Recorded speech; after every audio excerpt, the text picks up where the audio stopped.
Hi friends, welcome back to our channel. నేను మీ రాజేష్. ఈరోజు topic వచ్చేసి ఇండియన్ హిస్టరీలో భాగంగా క్విక్ రీజన్లో భాగంగా కొన్ని టాపిక్స్ డిస్కస్ చేయడం జరుగుతుంది మనము చాలా రోజుల నుంచి. సో మనము ఏన్షియంట్ హిస్టరీలో భాగంగా ప్రతి టాపిక్ సంబంధించి ఇంపార్టెంట్ బిట్స్ అయితే డిస్కస్ చేయడం జరుగుతుంది. సో వన్ లైనర్ బిట్స్ అన్నమాట. సో ఈ బిట్స్ వల్ల మనకు యూజ్ ఏంటి అంటే, సో ఆ టాపిక్ అనేది ఇంపార్టెంట్గా, అలాగే క్విక్ రివిజన్లో భాగంగా ఇంపార్టెంట్ టాపిక్స్ అంతా కూడా కవర్ అవుతుంది ఒక టాపిక్ సంబంధించి. చాలా చాలా ఇంపార్టెంట్ అండి. సో మనకు ఎనీ కాంపిటేటివ్ ఎగ్జామ్ సంబంధించి హిస్టరీ అనేది మనకు సిలబస్లో ఉంటే, సో మెయిన్ టాపిక్స్ నుంచి మనకైతే బిట్స్ పడేటటువంటి అవకాశం ఉంది. కాబట్టి ఏన్షియంట్, మిడివల్, మోడర్న్, సో ఈ మూడు కూడా మీకు ఈ విధంగా ఎక్స్ప్లెయిన్ చేయడం జరుగుతుంది. చాలా జాగ్రత్తగా అబ్జర్వ్ చేయండి. మీరు ఈ వీడియోని 2 or 3 టైమ్స్ చూసినట్లయితే మీరు ఈ క్వశ్చన్స్ని అలాగే ఆన్సర్స్ని కూడా చెప్పేటువంటి ఇన్ఫర్మేషన్ని కొంతవరకు గుర్తుపెట్టుకునేటువంటి అవకాశం అయితే ఉంటుంది. అలాగే మీకు ఆల్రెడీ సబ్జెక్టు బాగా చదివిన వాళ్ళు అయితే మీకు ఓవరాల్గా ఆ టాపిక్ మొత్తం కూడా రీజన్ వేయడానికి ఛాన్స్ అయితే ఉందన్నమాట. ప్రతి ఒక్కరు కూడా అబ్జర్వ్ చేయండి, అలాగే వీడియోని లైక్ చేయండి. మొదటిసారిగా మన ఛానల్ చూస్తున్నట్లయితే ఛానల్ని సబ్స్క్రైబ్ చేయడం మాత్రం మర్చిపోవద్దు. ఇక్కడ చూసినట్లయితే ఇక్కడ మనము ఈ టాపిక్లో మనం పార్థియన్లు అలాగే కుషాన్ల గురించి డిస్కస్ చేద్దాం. వీరి గురించి యొక్క కంప్లీట్ ఇన్ఫర్మేషన్ని అలాగే ఇంపార్టెంట్ ఇన్ఫర్మేషన్ డిస్కస్ చేయాల్సి అయితే ఉంటుంది. చూడండి, ఇక్కడ ఫస్ట్ మనం ఇక్కడ పార్థియన్స్ గురించి డిస్కస్ చేద్దాం. ఇక్కడ చూడండి, పార్థియన్స్ ఎవరు అంటే ఐరోపాలోని కాస్పియన్ సముద్ర తీర ప్రాంతంలోని పార్థియా ఆ దేశం వారిని మనం పార్థియన్లుగా చెప్పడం జరుగుతుంది. ఓకేనా? ఐరోపాలోని కాస్పియన్ సముద్ర తీర ప్రాంతంలోని పార్థియా దేశం వారిని మనం పార్థియన్స్గా చెప్పడం జరుగుతుంది. నెక్స్ట్ వన్, పార్థియన్లకు గల మరొక పేరు ఏది? ఓకేనా? సో పార్థియన్లకు మరొక పేరు వచ్చేసి పహ్లవులు. ఓకేనా? పహ్లవులు అన్న పార్థియన్స్ అన్న రెండు ఒకటే. నెక్స్ట్ వన్, పార్థియన్లు చక్రవర్తులలో ఎవరు సుప్రసిద్ధుడు? ఓకేనా? ఎవరు ఇంపార్టెంట్ అన్నట్టు. ఓకేనా? సో గోండోఫెర్నస్ అనేటువంటి అతను పార్థియన్లో గొప్పవారిగా చెప్పడం జరుగుతుంది. సంస్కృత గ్రంథాలలో వింధ్యవర్ధనుడిగా పేరు పొందిన పార్థియన్ చక్రవర్తి ఎవరు? ఓకేనా? వింధ్యవర్ధనుడిగా పేరు పొందినటువంటి పార్థియన్ చక్రవర్తి ఎవరంటే గోండోఫెర్నస్. ఓకేనా? నెక్స్ట్ వన్, గోండోఫెర్నస్ పరిపాలనా కాలం ఏది? సో క్రీస్తు శకం 19 నుండి 45 వరకు ఇతను పరిపాలించడం జరిగింది. నెక్స్ట్ వన్, గోండోఫెర్నస్ ఏ ప్రాంతాన్ని పాలించాడు? తూర్పు పర్షియా నుండి భారతదేశ వాయువ్య సరిహద్దు ప్రాంతాన్ని పరిపాలించడం జరిగింది. ఓకేనా? ఇది పార్థియన్కి సంబంధించినటువంటి ఇన్ఫర్మేషన్ అన్నమాట. నెక్స్ట్ చూడండి, కుషానులు చాలా చాలా ఇంపార్టెంట్ అండి. సో కుషానులు ఎవరు అంటే ఇక్కడ చూడండి, మంగోలియాలోని యూజితయాకు చెందిన వారిని మనం కుషానులుగా చెప్పడం జరుగుతుంది. కుషానులలో మొదటి రాజు ఎవరు లేదా మొదటి వారు ఎవరు అంటే ఇక్కడ కుజులా కాడ్ఫైసిస్. సో ఇతను కుషానులలో మొదటి రాజుగా చెప్పడం జరుగుతుంది, కుజులా కాడ్ఫైసిస్. నెక్స్ట్ వన్, కుజులా కాడ్ఫైసిస్ పరిపాలనా కాలం ఏది? సో క్రీస్తు శకం 15 నుండి 65 వరకు గల మధ్య కాలాన్ని మనం కాడ్ఫైసిస్ యొక్క పరిపాలనా కాలంగా చెప్పడం జరుగుతుంది. నెక్స్ట్ వన్, కుజులా కాడ్ఫైసిస్ కుమారుడు ఎవరు? సో ఇతనికి ఒక కుమారుడు ఉండడం జరిగింది. అతని కుమారుడు ఎవరు అంటే వాసుదేవ కాడ్ఫైసిస్. ఓకేనా? వాసుదేవ కాడ్ఫైసిస్ అని అంటాం. నెక్స్ట్ వన్, కుషానుల అధికారంను మాల్వా వరకు వ్యాప్తి చేసిన రాజు ఎవరు? కుషానుల అధికారమును మాల్వా వరకు వ్యాప్తి చేసినటువంటి రాజు ఎవరంటే సో వామా కాడ్ఫైసిస్. ఓకేనా? సో వామా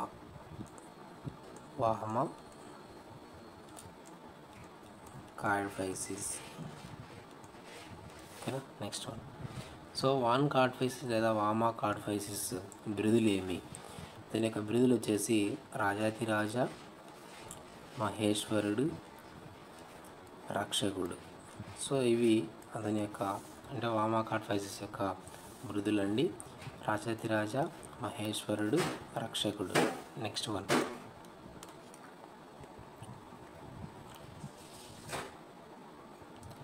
కుషానుల చక్రవర్తులలో అగ్రగణ్యుడు ఎవరు? కుషానుల చక్రవర్తుల్లో అగ్రగణ్యుడు ఎవరంటే కనిష్కుడు. చాలా చాలా ఇంపార్టెంట్ అండి. సో కనిష్కుని మీద మనకు ఈ ఏరియా నుంచి బిట్టు పడేటువంటి అవకాశం అయితే ఉంది. సో కాబట్టి చాలా జాగ్రత్తగా అబ్జర్వ్ చేయాలి. కనిష్కుని యొక్క పరిపాలనా కాలం ఏది? సో క్రీస్తు శకం 78 నుంచి 101 వరకు ఉన్నటువంటి మధ్య కాలాన్ని మనం కనిష్కుని యొక్క పరిపాలనా కాలం అంటాం. కనిష్కుడు ఏ ఏ దేనికి సంబంధించినటువంటి రాజు అంటే కుషానుల రాజు కనిష్కుడు అనమాట. ఓకేనా. Next one. శక సంవత్సరంను ప్రారంభించిన కుషానుల రాజు ఎవరు? శక సంవత్సరాన్ని పరిపాలించినటువంటి కుషాన రాజు ఎవరు అంటే కనిష్కుడు. Next one. కనిష్కుని కాలమున జరిగిన బౌద్ధ సంగీతి ఏది? చాలా చాలా ఇంపార్టెంట్ అండి ఇది. కనిష్కుని కాలంలో జరిగినటువంటి బౌద్ధ సంగీతి ఏదంటే 4వ బౌద్ధమత సంగీతి మనకు కనిష్కుని కాలంలో జరిగిందనమాట. గుర్తుపెట్టుకోవాలి. Next one. బౌద్ధ మతంను హీనయానము, మహాయానముగా ఎప్పుడు డివైడ్ అయింది లేదా ఎప్పుడు చీలింది? కనిష్కుని కాలంలో మనకి ఇక్కడ బౌద్ధ మతం అనేది మహాయానంగాను అలాగే హీనయానంగాను విడిపోవడం జరిగిందనమాట. Next one. కనిష్కుడు ఏ బౌద్ధమత శాఖను ఆదరించాడు? చాలా చాలా ఇంపార్టెంట్ ఇది కూడా మనకి. సో కనిష్కుడు ఏ బౌద్ధమత శాఖను ఆదరించాడంటే మహాయాన శాఖను. ఓకేనా. మహాయాన శాఖను కనిష్కుడు ఆచరించడం జరిగింది. కనిష్కుడు మగధను జయించి తీసుకొచ్చిన బౌద్ధ పండితుడు ఎవరు? ఓకేనా. సో మగధ మీద దండెత్తినప్పుడు అక్కడ మగధను జయించి అక్కడి నుంచి ఒక బౌద్ధ పండితుడిని తీసుకోవడం జరిగింది. సో అతని యొక్క పేరు వచ్చేసి అశ్వఘోషుడు. ఓకేనా. చాలా చాలా ఇంపార్టెంట్ అండి. Next one. కనిష్కుడు బౌద్ధ మతమును ఎవరి ప్రబోధం వలన స్వీకరించాడు? ఇది కూడా మనకు చాలా చాలా ఇంపార్టెంట్ క్వశ్చన్ అనమాట. అశ్వఘోషుడు. నెక్స్ట్. కనిష్కుని బిరుదులేవి? కనిష్కుని యొక్క బిరుదులు చూసినట్లయితే దేవపుత్ర ఫస్ట్ బిరుదు, సీజర్. ఓకేనా. ఇవి కనిష్కుని యొక్క ఇంపార్టెంట్ బిరుదులు. Next one. కనిష్కుని ఆస్థానంలోని సుప్రసిద్ధ ఆయుర్వేద వైద్యుడు ఎవరు? చాలా చాలా ఇంపార్టెంట్ అండి ఇది ఇతను కూడా. ఓకేనా. సో కనిష్కుడు ఆస్థానంలోని సుప్రసిద్ధ ఆయుర్వేద వైద్యుడు ఎవరంటే చరకుడు. ఇతడు చరక సంహిత అనేటువంటి గ్రంథాన్ని కూడా రాయడం జరుగుతుంది. ఇది పూర్తిగా ఆయుర్వేద గ్రంథం అనమాట, చరక సంహిత. నెక్స్ట్ చూడండి, ఇక్కడ చరకుడు రాసిన ఆయుర్వేద వైద్య గ్రంథం ఇది, చెప్పే కదా ఇప్పుడే. So Charaka Samhita. Next one. 4వ బౌద్ధమత సంగీత నందు క్రోడీకరించబడిన గ్రంథం ఏది? ఓకేనా. 4వ బౌద్ధమత సంగీత నందు క్రోడీకరించబడిన గ్రంథం ఏదంటే మహావిభాష శాస్త్రం. చాలా చాలా ఇంపార్టెంట్ అండి ఇది కూడా, మహావిభాష శాస్త్రం. కనిష్కుడు నిర్మించిన పట్టం ఏది? ఓకేనా. కనిష్కుడు నిర్మించిన పట్టణము కనిష్కపురము. Next one. కనిష్కుడు కాశ్మీరును జయించి కనిష్క పట్టణమును నిర్మించెను అనుటకు ఆధారం ఏది?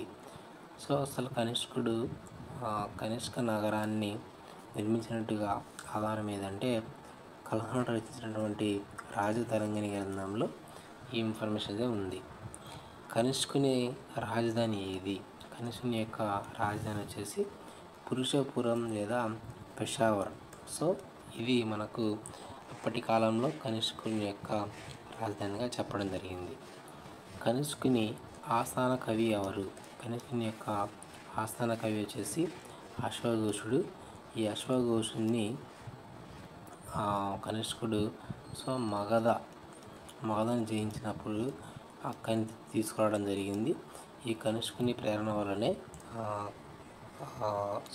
ఈ అశ్వఘోషుని యొక్క ప్రేరణ వల్లనే కనిష్కుడు బౌద్ధమతాన్ని స్వీకరించడం జరిగింది. ఓకేనా. నెక్స్ట్. బుద్ధ చరిత్రము, సౌందర్యనందనము అను గ్రంథాలను రచించింది ఎవరు అంటే అశ్వఘోషుడు. చాలా చాలా ఇంపార్టెంట్ అండి. నెక్స్ట్. కనిష్కుడు పోషించి ఆదరించిన చిత్రకళ ఏది? కనిష్కుడు పోషించి ఆదరించినటువంటి చిత్రకళ ఏది అంటే ఇక్కడ చూడండి, గాంధార చిత్రకళ లేదా గాంధార శిల్పకళ. ప్రథమంగా బుద్ధుడు ఏ శిల్పకళలో విగ్రహ రూపంలో రూపొందినాడు అంటే గాంధార శిల్పకళలో మొట్టమొదటిసారిగా బుద్ధుడు ఆ యొక్క కళలో విగ్రహ రూపంలో పొందడం జరిగింది. నెక్స్ట్ వన్, 4వ బౌద్ధ సంగీతికి ఎంతమంది బౌద్ధ భిక్షువులు హాజరైనారు? 4వ బౌద్ధ సంగీతి ఎవరి కాలంలో జరిగిందంటే కనిష్కుని కాలంలో జరిగింది. సో ఈ సంగీతికి ఎంతమంది బౌద్ధ భిక్షువులు హాజరయ్యారంటే 500 మంది మనకు బౌద్ధ సంగీతికి హాజరవ్వడం జరిగింది. నెక్స్ట్ వన్, 4వ బౌద్ధ సంగీతి నందు పాల్గొనిన సుప్రసిద్ధ బౌద్ధ భిక్షువులు ఎవరు? ఓకేనా, ఎవరు అంటే చూడండి, ఇక్కడ నాగార్జునుడు, పార్షుడు. సో ఇద్దరు కూడా 4వ బౌద్ధ సంగీతిలో పాల్గొనడం జరిగింది. నెక్స్ట్ వన్, ఆచార్య నాగార్జునుడు ఎవరి ఆస్థానంలో లేనివాడు? ఓకేనా, ఆచార్య నాగార్జునుడు ఎవరి స్థానంలోని వాడు? ఓకేనా, ఎవరి స్థానంలో అంటే చూడండి ఇక్కడ కనిష్కుని కాలంలో, అంటే ఇక్కడ ఆచార్య నాగార్జునుడు అలాగే కనిష్కుడు ఇద్దరు కూడా సమకాలీన చక్రవర్తులు అని చెప్పవచ్చు. నెక్స్ట్ వన్, ఆచార్య నాగార్జునుడు రచించిన గ్రంథములేవి? ఓకేనా, దాని యొక్క గ్రంథాలు వచ్చేసి మాధ్యమిక సిద్ధాంతం, స్పృహలేఖ. చాలా ఇంపార్టెంట్ గ్రంథాలండి ఇవి రెండు కూడా. ఓకేనా, important one. Next, Indian Einstein గాను మార్టిన్ లూథర్ గాను ప్రసిద్ధి పొందినది ఎవరు అంటే ఆచార్య నాగార్జునుడు. ఇతను ఇండియన్ ఐన్స్టీన్ గాను అలాగే మార్టిన్ లూథర్ కింగ్ గాను ప్రసిద్ధి చెందినటువంటి వ్యక్తి అన్నమాట. ఆచార్య నాగార్జుని జన్మస్థలం ఏది? ఓకేనా, ఏదంటే ఆంధ్రదేశంలోని వేదలి అనే ప్రాంతంలో ఆచార్య నాగార్జునుడు జన్మించడం జరిగింది. ప్రపంచంలో వెలుగొందు నలుగురు విజ్ఞాన సంపన్నుల్లో నాగార్జునుడు ఒకడు అని కీర్తించిన వారు ఎవరు? చాలా ఇంపార్టెంట్. ఇది కూడా స్టేట్మెంట్స్ అనేవి మనకు ఎగ్జామ్ పాయింట్ చాలా ఇంపార్టెంట్. ఓకేనా, పలమాన్ సాంగ్. ఓకేనా, పలమాన్ సాంగ్ అనేటువంటి వ్యక్తి ఈ స్టేట్మెంట్ ఇవ్వడం జరిగింది ఆచార్య నాగార్జునకు సంబంధించి. వసుమిత్రుడు ఎవరి ఆస్థానంలో ఉండేవాడు? ఓకేనా, వసుమిత్రుడు ఎవరి ఆస్థానంలోని వాడంటే కనిష్కుని స్థానంలోని వాడు, అంటే కనిష్కుని ఆస్థానంలోని వాడని. ఓకే, వసుమిత్రుడు రచించిన గ్రంథం ఏది? మహావిభాష శాస్త్రం అనేది వసుమిత్రుడు రచించినటువంటి గ్రంథం. చాలా ఇంపార్టెంట్ గ్రంథం అండి ఇది, ప్రీవియస్ ఎగ్జామినేషన్ బిట్ కూడా. కనిష్కుని నాణ్యములు ఎచ్చటెచ్చట దొరికినవి అంటే ఎక్కడెక్కడ దొరికినవి అంటే గోరఖ్పూర్, గజపూర్. ఈ రెండు ప్రాంతాలలో కనిష్కుని యొక్క నాణ్యాలు అయితే దొరకడం జరిగింది. కనిష్కుని తర్వాత రాజ్యమునకు వచ్చిన రాజు ఎవరు? కనిష్కుని తర్వాత రాజ్యానికి వచ్చినటువంటి రాజు ఎవరు అంటే వశిష్ఠుడు. ఓకేనా, వశిష్ఠుడు.